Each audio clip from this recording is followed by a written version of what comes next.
Hey, my friends, it's Matt. This is the 10-Minute Bible Hour podcast, and we are working in detail on the front end of the parable of the 10 virgins, the 10 bridesmaids, at the beginning of Matthew chapter 25. It's crazy. Like sometimes, you know how they say you get like 50 years of history in just 2 weeks, and it just everything goes so fast. This is one of those places where there is so much payoff, so much allusion to other things from around the Bible that have been waiting for payoff, and it's all just tucked into like the first sentence or sentence and a half of Matthew 25.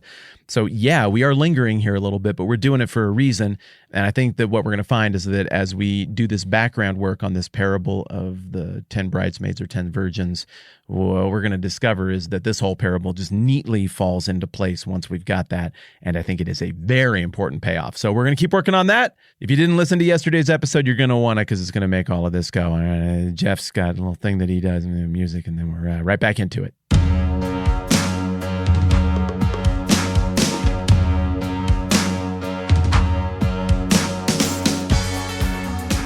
Hosea is the smoking gun, right? That's the part of the Old Testament that most obviously comes to mind in terms of this imagery of God as husband to his people. But there is more. Jeremiah 31. And this one I did have to look up and write down because I never would have remembered it was Jeremiah 31. And I did write down the verse. It is verse 32. Here we go. It will not be like the covenant I made with their forefathers. Oh, I know this one. I should have looked it up first. When I took them by the hand to lead them out of Egypt because they broke my covenant, though I was a husband to them. That one's super famous. I'm leaving this in there, though. I'm not going to hide my shame that I totally forgot where that was, because guess what? Nobody knows all the things about the Bible. And through the power of editing, we could easily give the false impression that one does know all the things about the Bible. It's a really big book, and that's a really, really famous verse that illustrates this point. Yeah, maybe as famously as what I just pointed you to in Hosea. Oh, well, whatever. I'm humbled as always. But I think you're getting the point. There's at least two more that I found reference that other people had pulled together in doing research on the same thing regarding this use of husband imagery in the Old Testament. What I'm driving at with all of this is that Jesus isn't coming out of left field here at the beginning of Matthew chapter 25 and being like, what if God's relationship with people was like, I don't know, a bridegroom and a bride? Roll with me on that one for a minute. Rather, he's drawing on imagery that has already been deeply internalized by his audience, that has already been deeply internalized by the disciples just because of their upbringing. And in a way, Jesus' use of this imagery is rearranging, redefining, maybe even clarifying what his relationship with his disciples is like. And for those who read through the Gospels and they see the 12 disciples somehow being, I want to be careful here in terms of how I frame this. I don't want to butcher the theology, but an evolution or a completion or some symmetry with those 12 disciples, with the 12 tribes. And maybe not that they necessarily like become Israel or speak for all of Israel, but that there's some kind of correlation there, and that a bunch of the aspects of the relationship between God and his chosen people carry over or somehow present in the relationship between God and his disciples and the people who they're going to talk to about the message of the kingdom and who will sign up because of what those disciples do and say. I think that's present. It can't be overlooked, although I think if we're just looking at Matthew chapter 25 to try to make sense of what role do the disciples play and how does that relate to Israel, I'm not sure we have quite enough here in this passage to nail that down in a satisfactory way. I think I warned you up front yesterday this is going to have to be a double episode because there's a lot of Bible that we got to bounce around to here and making sense of the front end of this parable of the 10 virgins or the 10 bridesmaids. And this other stuff that I want to poke around at is stuff that's hinted at or alluded to also right here in the book of Matthew in the New Testament.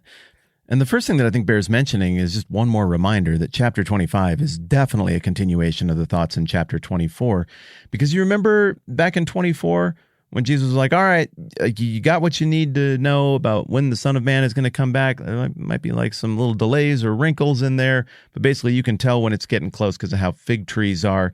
And then in verse 37 of Matthew 24, so about 2 paragraphs behind where we are right now, you recall he says, as it was in the days of Noah, so it'll be at the coming of the Son of Man.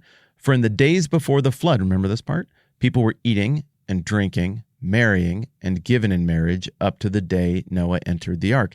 I think Jesus is introducing this imagery in 24, 37, and 38, and then he's coming right back to this imagery at the beginning of chapter 25 with this parable we're looking at right now. This is pretty obviously about wedding stuff. But that isn't the first allusion to a wedding that we've seen in recent conversation from Jesus, because remember, at the beginning of chapter 22, which was then just like a day or two of what's happening in chapter 25, you get the parable of the wedding banquet. That's the one where it's time to have the wedding and everybody's been let know the wedding's going to happen.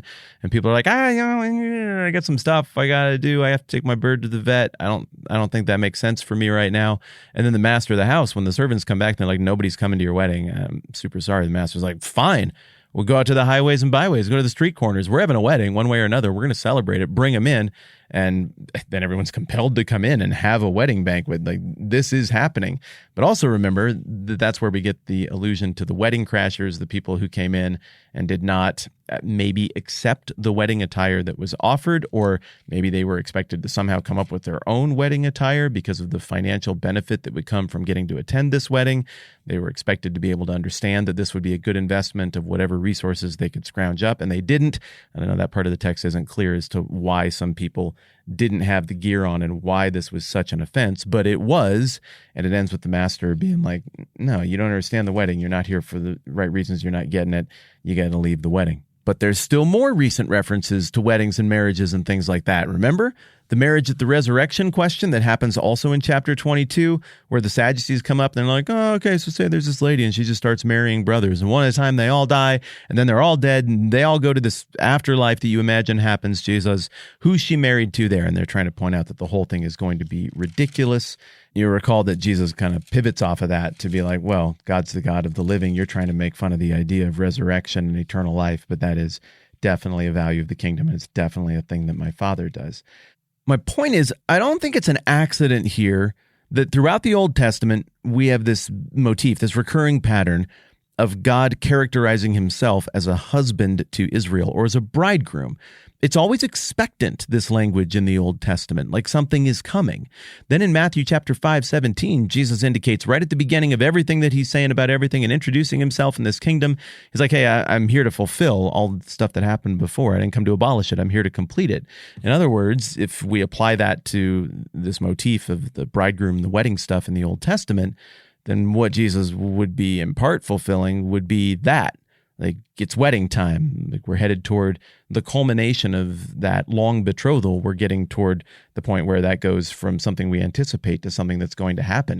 And indeed, even the fact that the betrothal and inching toward being married situation occurs with Mary and Joseph early on in the book of Matthew and also at the beginning of the book of Luke, even that is meant to conjure in the mind of the audience that there is this there's this lingering flapping thread in the Old Testament of, didn't God say he was going to, be the bridegroom? Like, what does the wedding look like? Does that happen? Is there a banquet?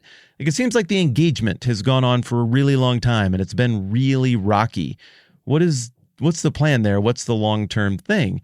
And then Jesus' language with increasing intensity throughout the book of Matthew starts to suggest, as a function of like raw frequency of mentions alone, that keep your eye on this wedding husband bridegroom motif.